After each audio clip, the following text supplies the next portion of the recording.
Hello, this is Neo, just an average CSGO player, and you're watching Thorin's YouTube channel. Right, this is going to be another episode of Reflections, and my guest for this one is going to be Blade, who is obviously the head coach of Natus Vincere, and, as we'll get into in this interview, did many other things in his career before that and had a very long playing career. In fact, if people don't know, before I did this interview, I myself went back, and 3 years ago, in 2021, I did an episode with Blade of a series I did called Stratbook back then, where I kind of talked to in-game leaders and coaches and got their philosophy on the game. So what I've done is I've tried to go back and not just ask the same questions unless I think something's changed. So I would just say, if no one's ever seen that episode, go watch it. It's like an hour plus long. Blade goes quite in depth about all the players at the time who were in NAVI and FlipSid and all the teams you're thinking of. So in general, I'll try and make that almost like part one. We'll do part two here, because one thing I thought would be cool is let's actually take these young kids back, Blade, to when you were a player way back in the day. Like I always tell people, I think you might actually be, at this point in time,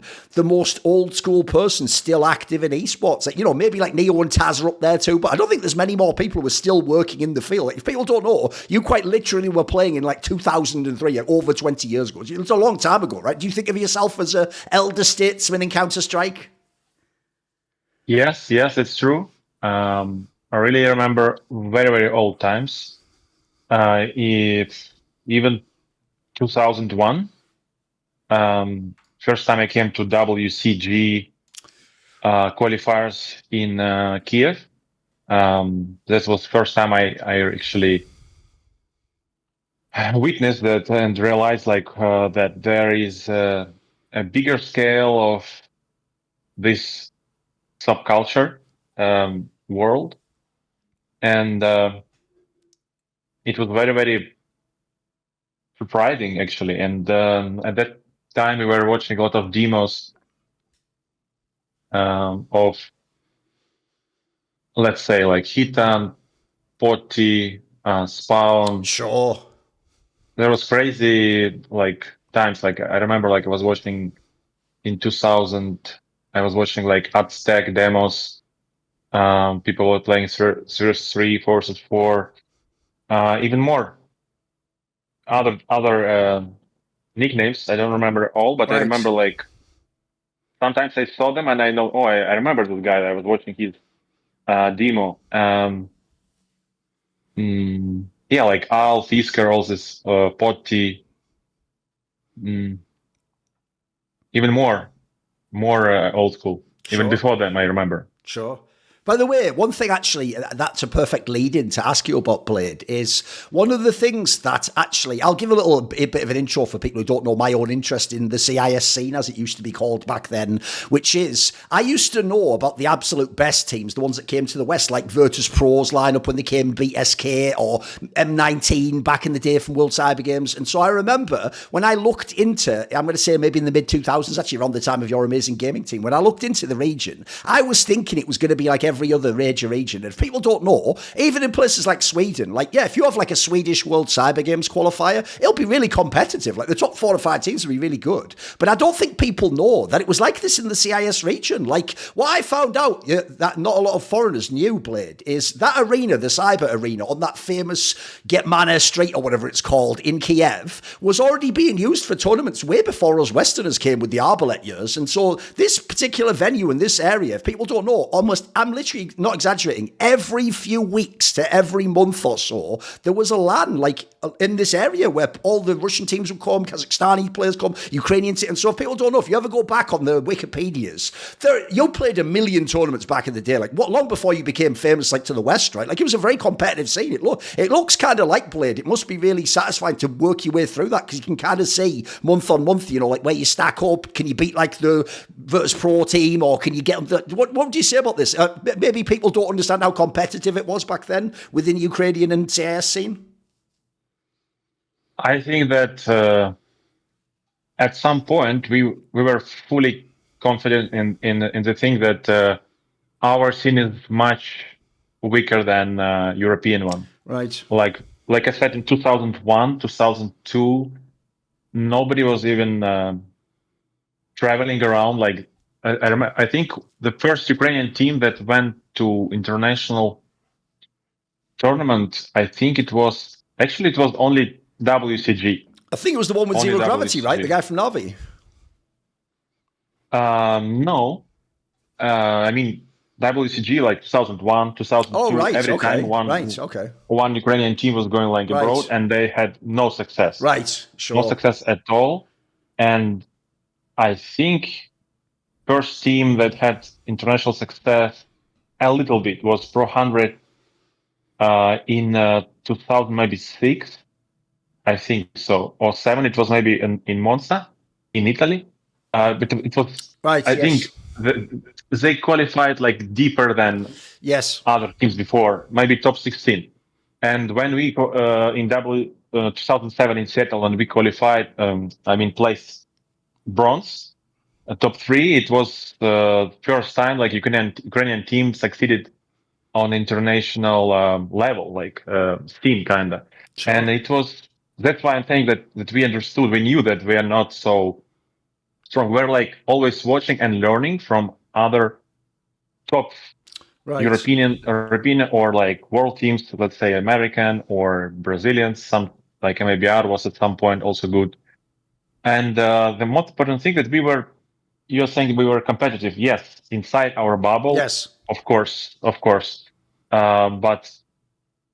for at a period of time, people didn't have internet at home, so they were coming to internet cafes, and we were practicing only from internet cafes, like 2000, 2001. I think till 2005, maybe even more. 5, 6. I remember we were traveling to Moscow to have a bootcamp there in internet cafe because they had really good internet, and in Ukraine we didn't have that internet to practice all those Swedish teams in IRC. We were looking like for screens in IRC. There was channels in IRC, and and like playing tours like every weekend. Like it was one of the most popular things. Either LAN parties, playing 5 versus 5, or another popular thing was 2 versus 2 tournaments. And I remember, like in Kiev, I had a teammate. We played like every time, and we won like 17 in a row or 18 in a row, like 2 versus 2s. Right. But it was in one local cafe, like in Kiev. I mean, everyone was coming there. Right. And it was completely different approach or like routine, let's say. Nowadays it's not even possible like to have this kind of things. And speaking about how do you call it? Not Cyber Arena was actually another place. Oh, right. Okay. In the center of Kiev. There was another place before this? Cyber Zone, I think it's called. Right. Cyber Arena, they moved to Kiev. They were in Donetsk before. Right. And we were going for tournament there a lot of times. And then at some point they understood they need to move to Kiev. I don't remember the exact year. I don't remember, but I think it was maybe 2008, maybe 8, 9 or 7. And that's when they started to have this bigger scale arena. And it was actually really, really amazing because it looked very futuristic. It actually looked really cool, dude. Yes. Yeah. Not a lot of European cities have these kind of arenas. Yeah. And yeah, it was that time. I remember it was huge. It was huge. And yeah, and then 2010, NAVI was made by Arbalet. And of course, there was a period of Arbalet Cups, and one of them was or several was in this arena in Kiev. Yes. Yeah, it was different times. One thing I want to ask you, I did ask you this in the Scrapbook episode, but I think it's an eternal question for people who aren't from Eastern Europe played, which is one reason, as well as you're right, at the time, the teams competitive that came from Ukraine and Russia just weren't that good generally at the big international tournaments. Like, obviously, and by the way, I'm not even saying that to diss the region. Like, Nordic teams were better than everyone. They were better than the Germans, they were better than the UK, USA. They were basically the best. But one of the reasons also, I can tell you why Westerners didn't actually have a lot of respect, for example, for Ukrainian teams, is the perspective was that they don't use strats, basically. A lot of people thought they just play this style. It's even called in the West the Russian style, where all you do is you just slowly spread out at the beginning of the round on T side, and really the players just play. You know what I mean? Like they just take duels, and then when you get a kill, you just go to that site because you got a kill. So there's an opening, so everyone rotates you. And basically, this was like a very predictable style of play because you can understand it's very simple. It doesn't involve a lot of strategy and stuff, right? Is this what you call a stereotype? Did people, was everyone labeling it? Was there actual tactical depth in the scene when you were playing back in the day, do you think, in 1.6? We're talking before the NAVIs and the really big teams, obviously. What do you think what was tactics like back in your scene back then? I actually don't remember at all what was the tactics, but I recently watched 2003 WCG match. My team was playing. It was the name of the team was Trees like T like big one and 2 or 3 Z's at the end. Sure. And we were like very strong in Kiev. And eventually we lost the 2003 qualifiers. I think Maverick team won it. I think so. From Odessa. And it was very, very, let's say amateur, like very weird, right? Super chaotic and like, let's say like noobs playing, I don't know. And, but in 2005, we made a team amazing gaming. And I remember that maybe this year or 2004, we kind of were influenced by another team like NOA, Right. Norwegians of Americas. There was Jaguar, I think Element. Actually, recently I met in Cologne Element. Oh, okay, that's cool. Yeah. He still goes to events, so people don't know. Yeah, exactly. He's a fan. Yeah, and we spoke maybe 1 hour, like about. Was it surreal for you then, since you used to be a fan of his back in the day, but now he knows you? Was it kind of cool to meet him now? Yeah, it's cool because I was saying that I was watching his demo. Sure, yeah. We have even position like and Dust 2, this position on A element back in the days. And this NOA team, like I think it was the first time we realized that they are doing the defaults on the map. Okay. And we liked it a lot. When we started this A gaming team, we copied this and started to understand this is the more systematic approach, how it can be. And the default was on T side that, for example, they were not going instantly somewhere. They were slowly taking map control and freezing after that, like taking crucial zones around the map. Then deciding what to do in the middle of the round. Okay. And imagine it was like 2004, 2003, 4 or 5. I think 3 or 4. Yeah. And then maybe the end of 2004. Yeah. And we were like huge fans kind of this style. And we understood like, oh, this is a new level of Counter-Strike. But nowadays, even nowadays, some teams are doing this, and it is fully old school. It doesn't work anymore, and still some teams are playing like this. Just imagine that on T side they just taking map control, freezing for 10 seconds, and then doing some strat, and they don't realize that this is complete bullshit. It cannot be successful. You cannot win tournaments with this anymore. So back in the days, like this was kind of the start of play style for us at least. And during the old periods, there was always teams who was running around, rushing, like you said. I think we were playing actually in 2003, more aggressive, like just running around as a pack, right? Trying to out aim, like something that Furia was doing with art. I don't know. Right. Let me ask about one of the players on this old Amazing Gaming lineup, who obviously became very famous since then, and I hope everyone will still know him now, is obviously starix, who people maybe know from NAVI. But actually, this was the team I first saw this guy in, right? Who was starix when he played in Amazing Gaming with Ublade? Because I know later in his career, he actually tried briefly in NAVI to be in-game leader, and obviously in the CSGO version of NAVI, he was like the coach and in-game leader. So was he actually, when he was a player with you, like a secondary caller or something? What was he like as a player? Was he a fragger? Who was starix, do you think?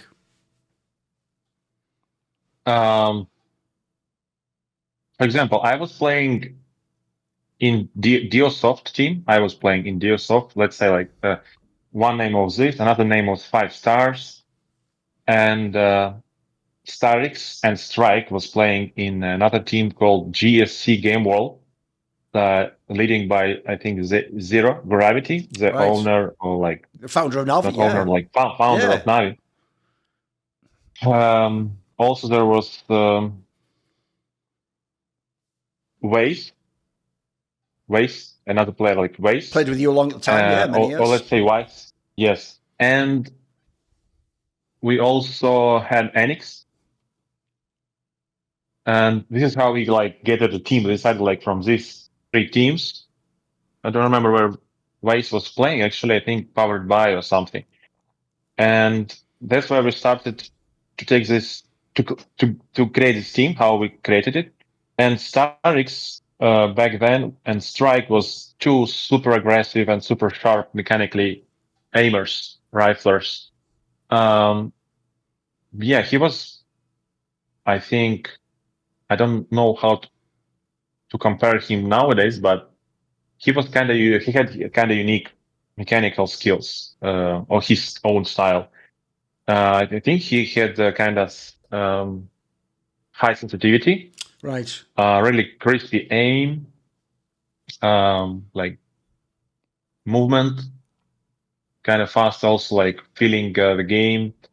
And Strike was kind of similar player with him. I think they were playing like 2 versus 2, also Strike and starix together. Like a very strong duo at that time. And so starix, this is how when I like kind of met him or found out about him.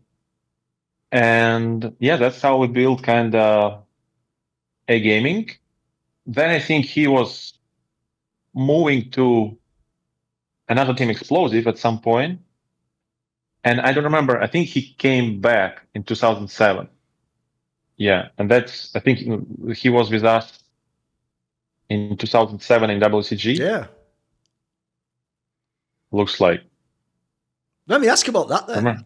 So when you had this famous run, if people don't know, before this 2007 World Cyber Games, I mean, you listed the Pro 100 result. I don't even remember that. Like, I just remember everyone said, but even before this tournament, no one knew this amazing gaming team. Like, maybe put it this way, I'm exaggerating. Obviously, like, say, like the Finnish people, if they'd gone to an Aces tournament in Ukraine or Russia, must know who the team is. But I mean, as in, like, nobody thought this is a top team. And getting a bronze medal, even though bronze doesn't sound that great, bronze medal's a massive deal if you're from, like, Ukraine. Like that, normally the team never gets, like you said, just to make the bracket player would have been considered success back in the day because it was a relevant region. And you didn't just make the bracket. People don't remember. You guys beat Roccat, which was the Finnish team that actually earlier the year was like number 1 in the world. And then the actual team that's themselves surprised and won this tournament, Emulate, you guys, I remember this, you had a really close game. You could have like 1-2-0 there. So in theory, in this result has both aspects, Blade. You could have maybe lost to the Roccat team that was really close. You also maybe could have beaten Emulate and had like a top 2 medal. Maybe you could even have won the tournament. Can you give me some thoughts? Was this tournament a surprise to you as well? Did you have any sense that the team could be this good? Because this felt to Westerners like a really big level up. We weren't expecting a team to be able to win these matches.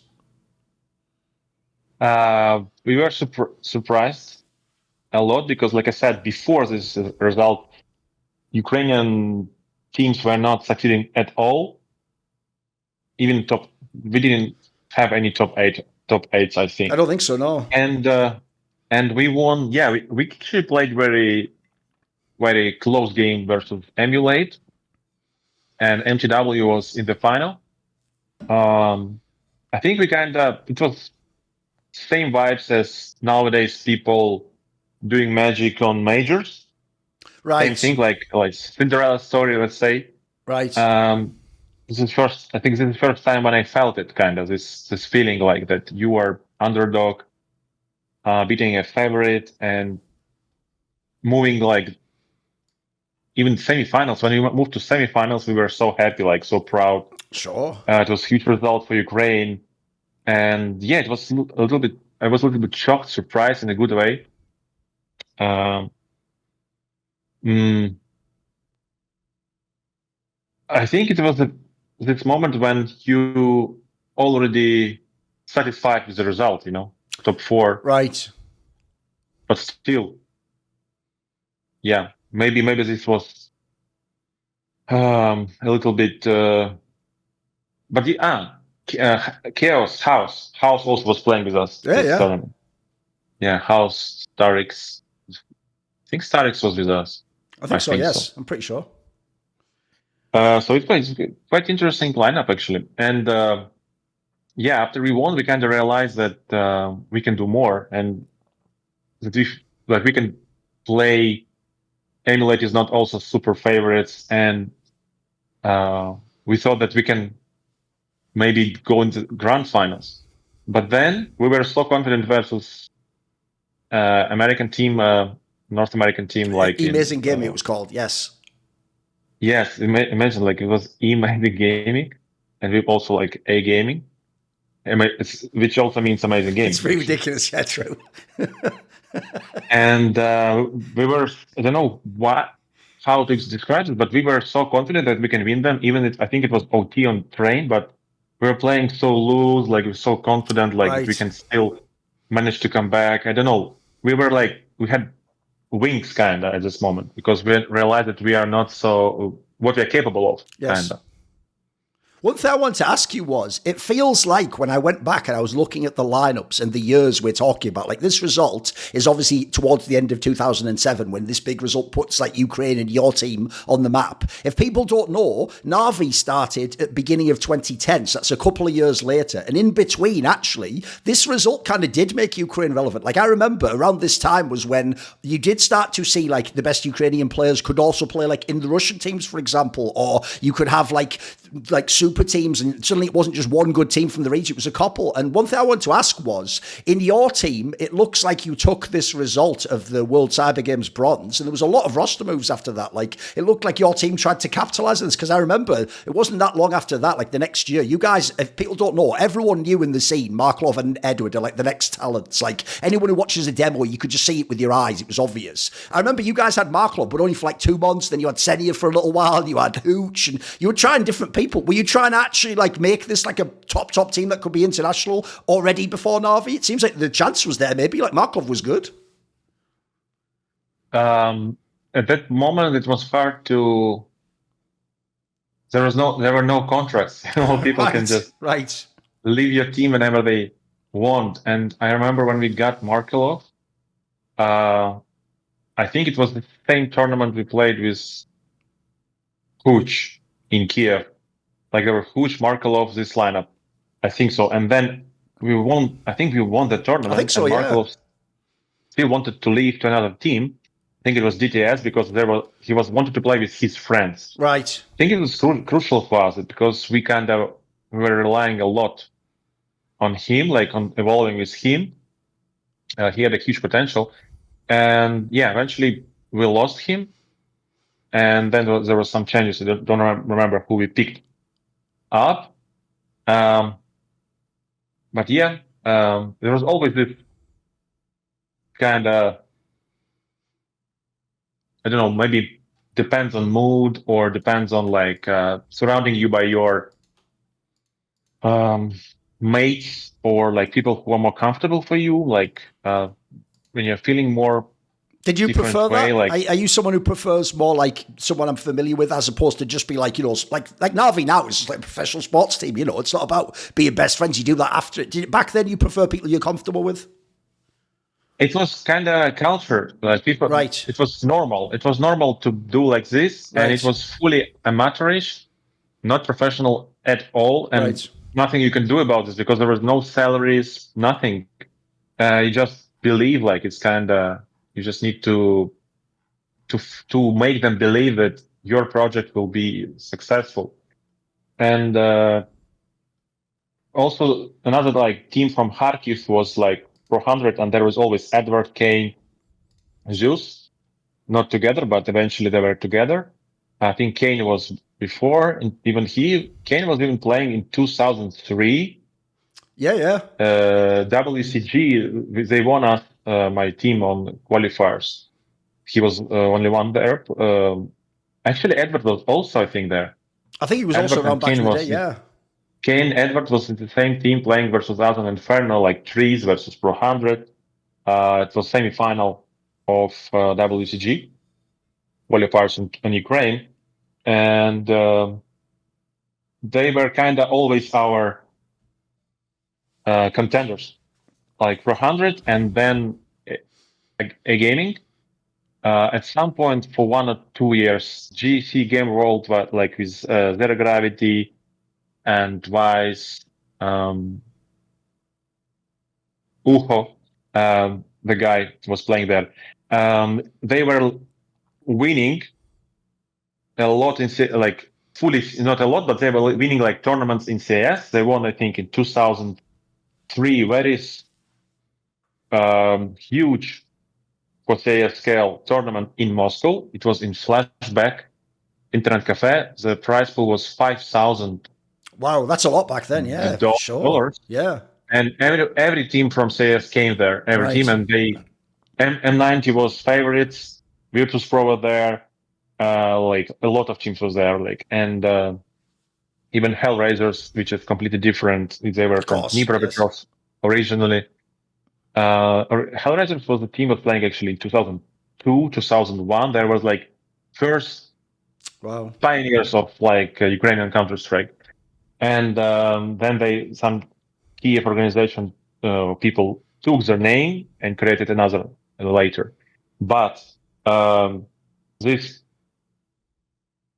Pro 100, like let's say this trio, like Kane, Zeus, Edward, and at some point there was like they were contenders for us, like a gaming, like me, Strike, Waze. At some point it was Sonic, Chaos, who is now like a CEO of NAVI. We were like always competing with them for ESWC qualifiers and WCG qualifiers. And I think in 2006 we won ESWC. In 2007 we won also 2 qualifiers to go to Paris. In 2007 we also won WCG qualifiers, but I think they were at some point moving to Virtus Pro. Right. Imagine. Yes. That's why we didn't play, I think, in Ukrainian qualifiers with full lineup, because they were in Virtus Pro with Lex. Yeah. All these players. Maybe Huch was there at some point with this lineup, I mean. And I think, imagine, like from 2003 till 2008 or 7, we were like always playing against each other in our own bubble, kind of. We were not a lot of times meeting other European teams. I think in 2006 was my first tournament. I think so. No, makes sense, yeah. 2006, ESWC in Paris. First one for a gaming. Then there was some tournament I think in 2007, tournament in Moscow. They called it like Intel Challenge Cup, ICC or something. Yeah. The first time teams came from abroad to CS. There was MABR. We played MABR first time. It was, I think, Kogu, and we won them. Actually, I think so. We won them.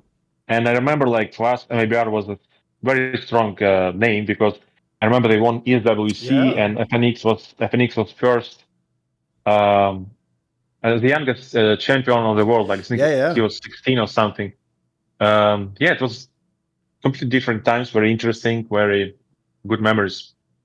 One thing I wanted to ask was, when NAVI, Natus Vincere, was made, right, I want to ask, as someone who wasn't involved with this team, or an outsider, what your perspective is, because I remember the official story was this guy Arbalet is this like millionaire oil magnate guy from Kazakhstan, and he just appeared out of nowhere one day to us Westerners. We didn't know your scene, and he just has all this money, and he's even like, he was flying people like me out from the events and bringing us on, and he had spending so much money, it was crazy, and we just heard he's making this team, his own team, going to be called NAVI with big superstar names, etc. But the story I heard from starix himself was starix told me, Blade, that it was something like he himself was the guy who got to choose the players in NAVI. And he says he was just told, right, I'll give you the money, but because the project is supposed to show how good Ukrainian CS is, you're not allowed to basically make it a bit like what you were just saying. You can't just bring like friends and stuff and people you like. You have to actually try and put like the best 5 players together so this team has a chance to like win and sort of show off to the world what we can do. And by the way, if that is true, I'd say he killed it because obviously the team won all the championships, all the major stuff. So what I want to ask was, one, is this a similar story? Do you think the story is true? And two, since you weren't involved, was that actually something you thought about? Like, should you have been recruited instead? I mean, at the time, people might not know this, Blade, but some of the names they picked up weren't as obvious as they think. Like I just said earlier, yes, obviously Edward and Markle are the obvious players you pick up. If people don't know, that's like Donk and Monacy now. You just look at the play and you know they're amazing. But if you go back then, people like having Senya, that was such kind of a surprise pickup. Zeus himself, actually, as the in-game leader, wasn't like an obvious person people would pick. He was actually thought of as a fragger, like you're saying, from f0rest Pro. What did you think when they made this NAVI squad? Did you think they'd made the right set of players? Was it offensive that you weren't invited, that you weren't the in-game leader? What do you think? I don't know if it's true about that he was by himself choosing players. I don't know, maybe it's true. Like I cannot check it. But this Arbalet, let's say, era, because at some point he disappeared. Yes. Was very important for CS. Very important. He was doing tournaments first. The team he was sponsoring was I think it was K23. All right. The name. Right. Well, it makes sense. It's from Kazakhstan, where he's from, right? Yes. I don't remember if this was the name, but I think this was the name. And also, Groove was coaching them at the time. And next project was Virtus Pro. And I think at some point Groove was kind of general manager like for Arbalet teams. I think so, like for all teams. He was like consulting him or like doing even tournaments. I think he was doing Arbalet Sweden Cup fully, like he was organizing, I think. Or like mentoring, you know. So Virtus Pro was another team. Second project for Arbalet. Okay. And third was NAVI. And at some point, I think Virtus Pro started to be united. I will get to that, but later on, UK took over that team. Yes, they made another team. If people don't know, it was like a CIS super team. Yes. Yes, and I think it was before NAVI, or maybe no, that was after. It was after NAVI. Yeah, it was a little bit after NAVI. I was not playing there yet. Right. I entered them after. Yes. So yeah, I think it was K23, Virtus Pro, and they were getting good salaries at that time, and that was very important because not all the teams were getting salaries. This is how they can kind of seduce players to be in their team. And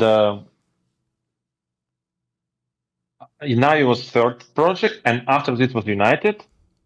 And for NAVI, there was a lot of Arbalet Cups. And on these cups, again, all these elite players speaking to each other, like not playing against international, only like these LANs, not online at all, on the LANs, constantly LANs. And they were like hanging out with each other. And it was also affecting like who will play with who. Right. It was not like full scouting, you know.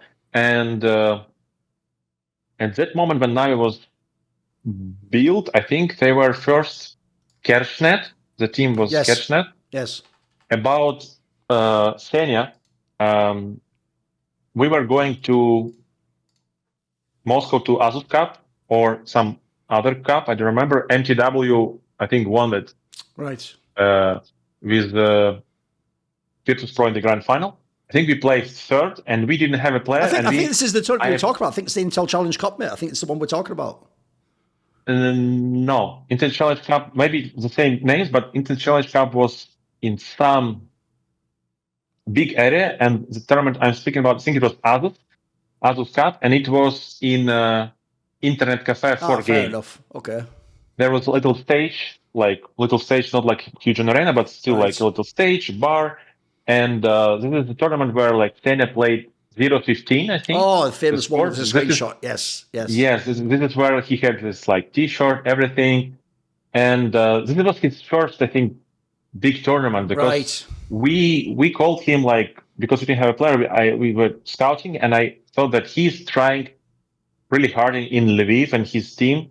He was a captain, and I think he has experience, all this stuff, and we just took him for one tournament for this Asus, and I think we placed not bad. I think it was third or fourth place, and this is where I think people saw him, that what he's capable of, and he was also laughing and like being self-irony about this 0-15. Right. He embraced it. Right. I think we were playing grand finals of this tournament versus MTW and Train, best of one, and they won us 13-0, I think, or 12-0 for Holy sure. moly, right. That's why he had actually 0, maybe 12, not 0-15. And after this is one player, okay, like let's say Senya, who will be in future in NAVI. And after this tournament, I decided that we need another player, not him, more stronger, or maybe different role. Like at that moment, he was not a bad player, but I think we could find a better player. And so we didn't extend anything with him. And he was, after this, I think, in KerchNET. I think so. Yes. Like maybe with LMBT, maybe with Kucher, this lineup. There was maybe actually there was starix also in this team, KerchNET. And then there was always this reshuffles. People like mixing after a lot of tournaments, like let's change this. Mostly after WCG qualifiers. Right. This happens. And our main goal was to get Edward and Markelo. Sure. And it was like no-brainer, actually. It was obvious. Yeah. Maybe if not for everyone, like for me, it was obvious, like these two players we need for a new team, because previously it was also important to understand that it was hard to remove players that are really, really bonded with you for a long time. You know, Right. you had it for 3 years. And at that moment, we realized that we need to change.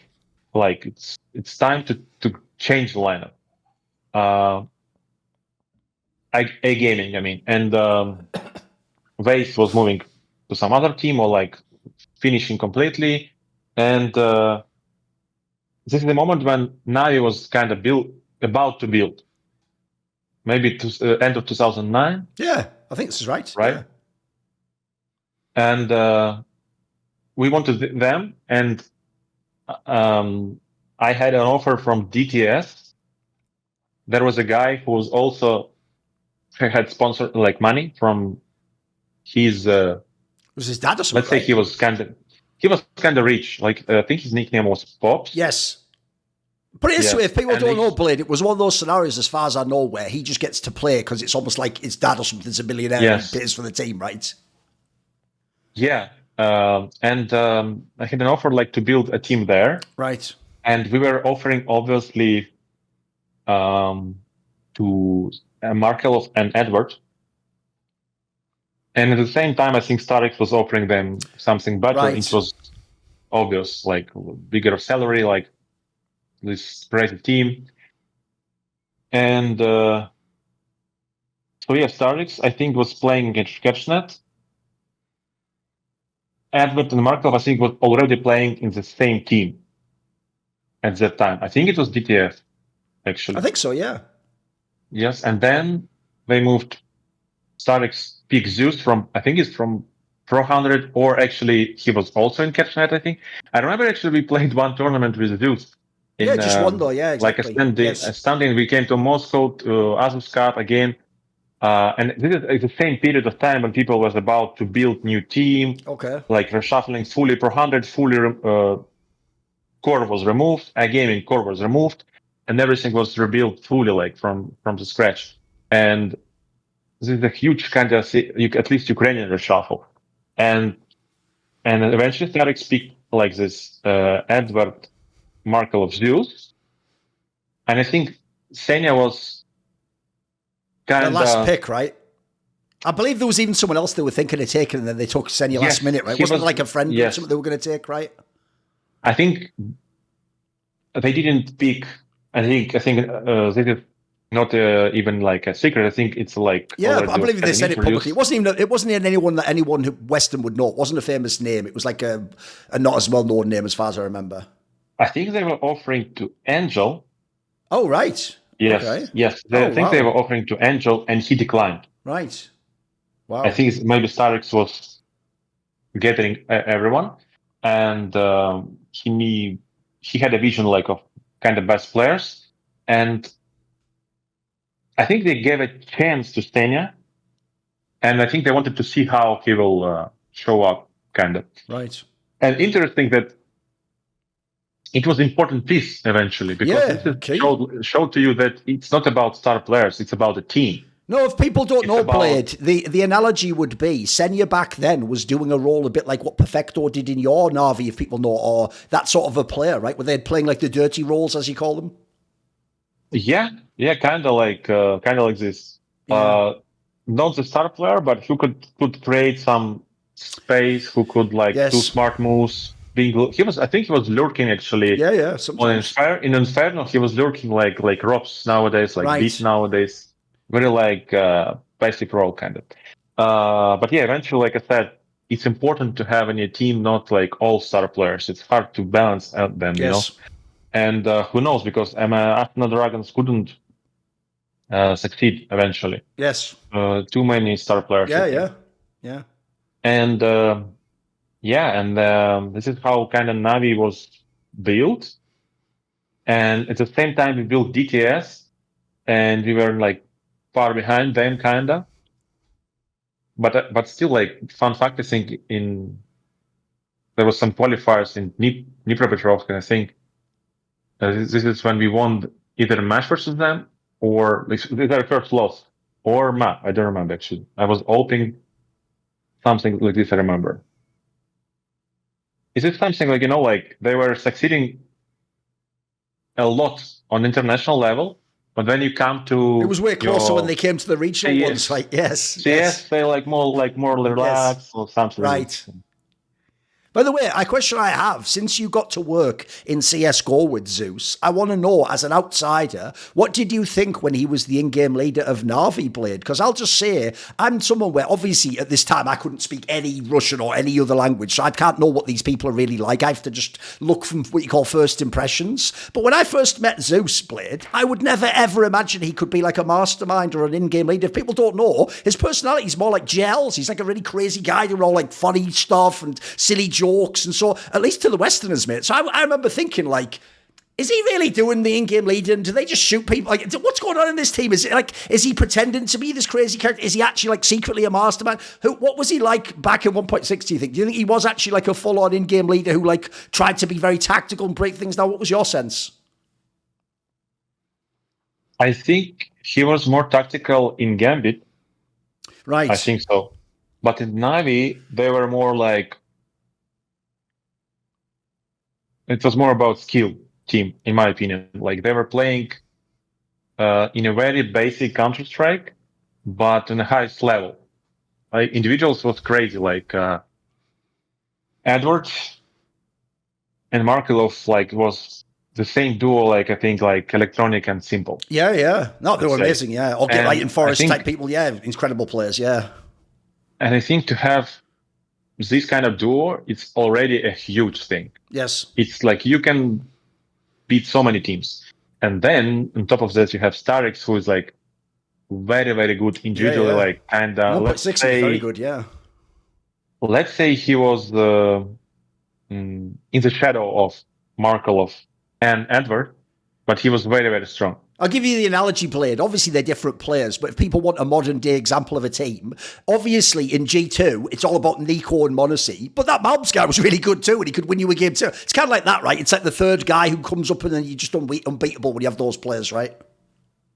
Yeah, Malbs is I think last 3-4 years. First time I see this kind of like very good signing. Like it can be a superstar. Like Yeah, in it's 2 amazing, years. isn't it? Yeah. And yeah, actually, maybe close to the starix could be. And also Stania, like who was doing like Dutcher job, like I said, and Zeus, who was really good also individually at that point, Yeah. and he was kind of leader for this team. And you know, like the main thing that Navi, from what I heard, like they were not good friends. There was not good vibes Right. inside the teams. There were like a lot of times, a lot of arguing, like, and still they were managing like to go inside the server and being professionals, like forget about everything and focusing on your goal. Also, I think Zero Gravity was doing a great job there, like keeping them together. And about Zeus, like I said, when I'm watching, like comparing to nowadays, it's nothing. Like the level of Counter-Strike nowadays is a different world. Like if like you just watching and saying like how silly it looks like nowadays. If you watch 2010, 2011, it's like so low level of Counter-Strike. Only skill there, like, but like I said, they played really good individually. They played really good kind in terms of not hiding up, like reacting good enough, like founding entry and then like fixing the situation 5 versus 4 or fixing it's 4 versus 5. I mean, or like reading like 5 versus 4 properly, like controlling the situation on the map. I think this is what good what he was Yes. doing. Like this was Yes. controlling. Like okay, I like also he was reading the opponent. This was his strength. I think he was reading like where should we go by his intuition, like by his level of thinking, like in terms of like he's guessing that now piece by piece everything in 10 seconds will be like this. So for Yes. sure, like it's better statistically to go here. But I think for him it will be really hard nowadays. It's that obvious that Right. style to IGL now, or even coach now, like that knowledge. It's really hard. But we must never forget that he was after coaching Gambit, IGLing, and also after this again he was in Navi. Like he had Yeah. had a huge career, and Yeah, so he absolutely. has a lot of knowledge. But still, in my opinion, like everything changed. Now the knowledge you had at that even his last Navi lineup, that knowledge would be not enough to compete nowadays or Right. build a team, Right. even with knowledge. It's now this so many teams, so many coaches finding like proper approach for everything, like being more professional and boosting every aspect of the game higher and higher. So it's different now. By the way, let's talk since you referenced it. There was another project, you've teased it already, which is the Arbalet guy also, because he himself was from Kazakhstan. He also, as well as like NAVI was for like Ukrainian players, he wanted also to make at the time, now look, admittedly, because of the current political situation, this idea isn't a very popular one now, but back then he was into the idea of CIS. He wanted to show that this whole region has talent actually. So when he made this United squad that you're talking about, if people don't know, it really was that. It was like Adren, and I think it was initially the Nickel guy also from K23. It was these players from Kazakhstan. If people don't know, Adren was clearly amazing. It's just obviously there wasn't many good Kazakhstan players back then. It wasn't like now when you have Hobbit and Mo and all these other people. And then you had Romska, if people don't know, was a really talented, like aggressive rifler. You had Hooch, who was obviously like quite an established player. You came in as in-game leader, as you said. The first project, I remember when they made it played. You're right, you weren't in the first one. And the problem with that squad was that was just like putting star players in a server and going like, right, go and play. And they didn't know what they were doing because they didn't have a leader. So then you came in as the leader. Yeah, and if people don't know, this United team, it didn't have results like NAVI, obviously, but it had some tournaments where you like shocked people and you had some good placings. This must, for you, as you just said, have been a very different project to all those Ukrainian teams. Because as you say, in the past teams, you're working with the same players for many years, you're growing up together. This squad is like a super team and you're being brought in to kind of be like the captain. Like, give me some thoughts on this United project. It sounds quite interesting. It also sounds like it might be very difficult to run, though. It's a very different set of players to work with, right?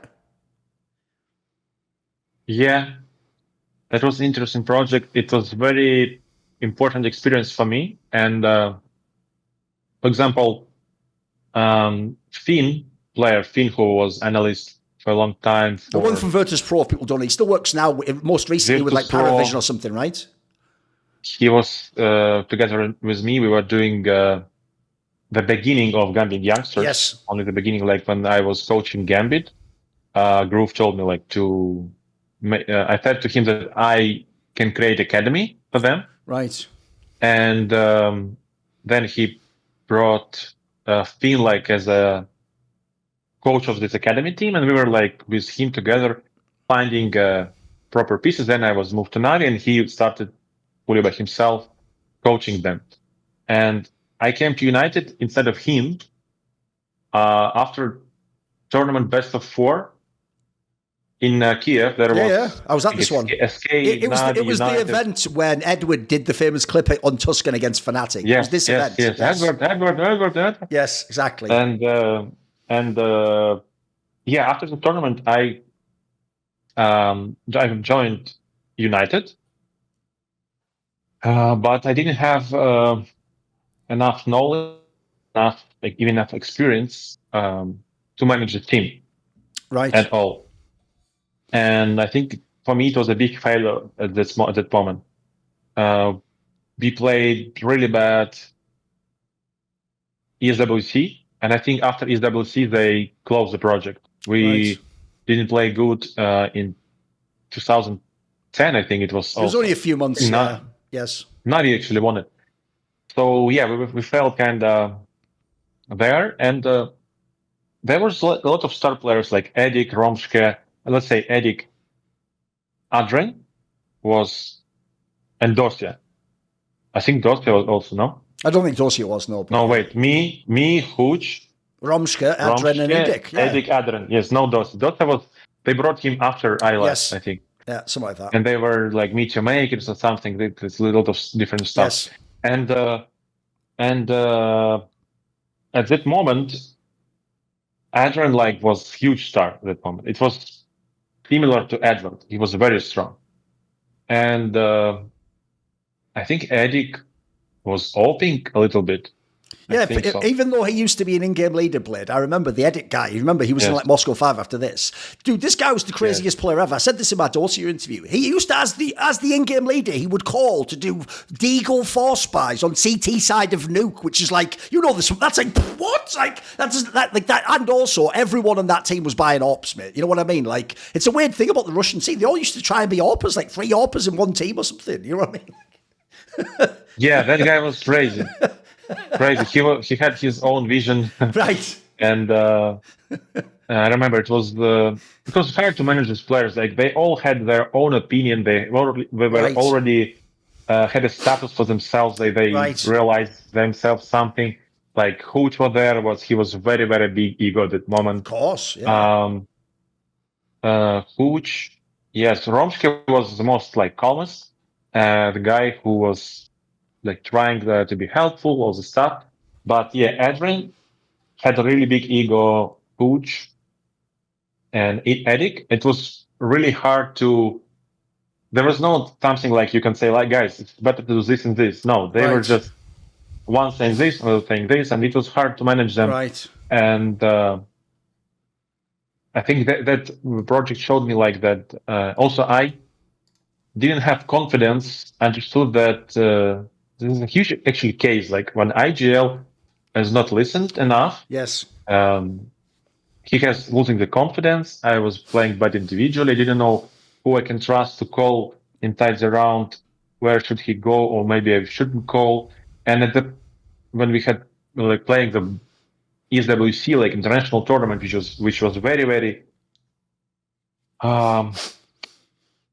rare experience, it means like you're not doing this every week or every month. Like it was very, very rare experience. Yes. And it means that you are stressed a lot. And at this moment, I didn't have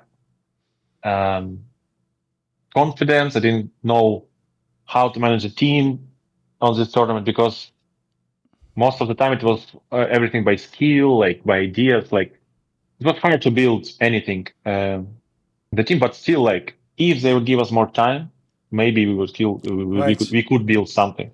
But eventually they closed the project. No, financially, like they cut the budget, and we just stopped. And like I moved back to, and we were practicing constantly in Moscow, like in boot camp.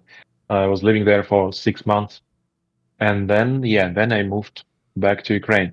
So this project was good experience for me because you can see something like nowadays also and other teams are doing the same issues. Of course, the same mistakes. The same mistakes. Yeah.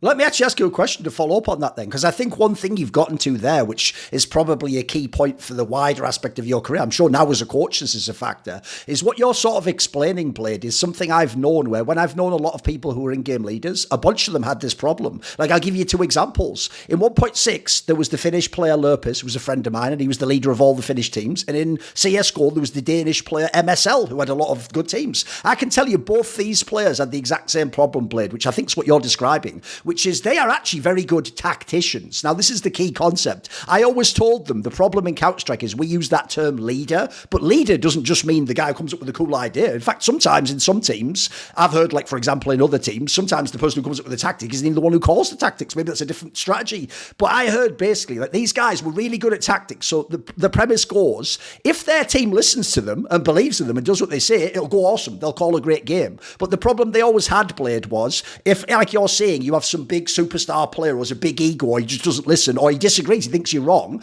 What they didn't have was they weren't very good leaders. They weren't the kind of person who could be like the big brother type figure and be like, hey guys, like settle down, like we need things.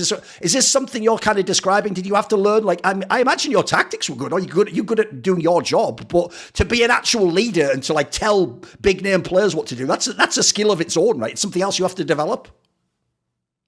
Yes. Also, when important part is when you're losing confidence, you're also the quality of your creativity, the quality of your like creating strats, even before the game, is also lowering. Like your head, everything is different. Like you must be really confident and really like positive about like believing in the tomorrow, kind of like that everything will be fine. Yes. And I think that, yeah, like you said, like it's not a new thing. Like if other people saying this, then obviously it happens constantly. And that's why it's very important to, like I said in some interviews, it's very important to have one vision in the game. That's why repeating like for maybe the last 3-4 years, the experience that I got there. Or watching other teams, reading their interviews, it gives you like this perspective, this knowledge that this is the only correct way to play. And you must kind of be united, always have united idea of what you want to do, because the team on the server, like it's you don't have a lot of like margins for mistakes. You don't have a lot of margins for even for timings, like to react. Like you have so minimum of possibilities, like in the game, and that's why you must be so sharp. And if something can distract this big brain, like one brain, if something can be like distractful or not, making it not effective, it can be on nowadays thing. It can be huge, crucial. It would be always crucial. One player from the end of 1.6 before we moved to CSGO that I want to ask about Blade, because it's a player that I don't think he even played CSGO. Or if he did, he played it very quickly. So no one's going to remember his name. But I remember as someone watching demos, I thought this guy had a lot of talent. Was the player called Craftic? Can you tell me about this player? Who was he? Was he actually a real talent? Was he? If he'd switched to CSGO, could he be good? What do you think? Yeah, we played with him in a gaming, and then at the end of CS 1.6, he was playing in KerchNET with me. And yeah, I heard maybe good. this was even good. A player that like NAVI was trying to get or something, wasn't he? Wasn't he one of the players that like everyone was kind of hyping? He was kind of very silent, which is very common nowadays. Sometimes you can find like very strong players, but they are silent. They're not communicating a lot. They're focusing, and they're really quiet. Like they're really quiet and like focusing fully like on what they're doing in the game. And yeah, he could lurk, I think, good enough. Because he had a really good aim. That's all. And he was evolving like day by day. He was a good listener. He was a good teammate. Like, yeah, I think he could. For sure he could. Before we move to CSGO, the last 1.6 question is this, Blade. As someone who was a competitor in the scene and saw all the top teams, do you actually think people like Neo and f0rest, were they like put it this way, if we're doing sports, people always want it to be where there's not just good players and then the players below them. It's like they want it to be like the Greek gods of Mount Olympus, and then Simple's up here and f0rest up here, and then anyone else is like down here. Were people like Neo and f0rest in 1.6? Do you actually think they were way ahead of everyone else? Were they just the best players? What's your take? What do you think as an outsider or someone who played against them? Were they their best? Yeah, Neo was kind of Neo, like from Matrix, Sure. He was very, very unique. And for me, and f0rest, this was like really like huge talents. But for me, it was very, very interesting that Edward was fan of, I think, of both. Yeah. So at least of f0rest. He was definitely a fan of f0rest. He used to make his name like it as well, Edward Wow, or Focus Wow, and be silly like that. Yeah, true. And eventually in 2010, like they won 3 big tournaments. I think it was Intel, the majors. Yeah, IEM, ESWC World Champions. Yeah, ESWC, that was in WCG, and even at the beginning of 2011, they also won another EM. Yes.